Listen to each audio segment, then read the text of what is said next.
I want to talk about my 3-step process to offload work to your juniors as a founder. In the early days, especially when it comes to building an early stage startup, there's often a discovery method or a discovery process that takes place for any given task. Meaning, how exactly do we do sales for our business? How exactly do we do customer interviews for our unique offering, for our unique geography, for our unique time in the market? There's these little idiosyncrasies, these little unique situations that every business faces where a one-size-fits-all of ask these 5 sales questions just doesn't really work.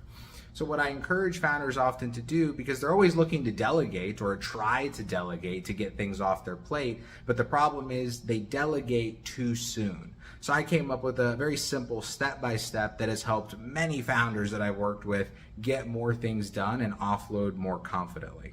3 steps, nice and simple. Step 1, master.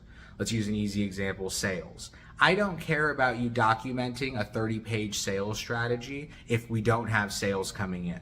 I care that it works. I care that you sit there every day and grind and grind and grind until you figure out, hey, this is what like a B+, this is what an A- in our sales process for our startup looks like.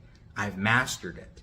Now we document it. And the trick with documentation is very simple. Some stuff you can write, some stuff is better with video, few things need to be taught live. Q&A obviously can always be done live, but when it comes down to teaching things, whether it's written down as a reference or it's done in video as an educational guide, you should be able to teach what you've mastered. If you can't, do you really understand it well enough? Or do you still have to do a bit more mastery work? And the last is offload, meaning giving people sample projects, giving them at-bats using the training, because just in the same way you had to discover how the process needed to work, how it needed to be mastered, now you go through the, hey, I think this is what I need to train people on, and this is the way I think I need to train them, but now let me go give it to some of my juniors, give it to some of my team members, and see if they can execute. And if they can't, well, that means that I probably need to dial in my training or dial in my scope a bit more to better enable them. In this way, we've taken this huge giant process that could be 100 steps long and gone, did we master it? Did we document it? Can we offload it successfully?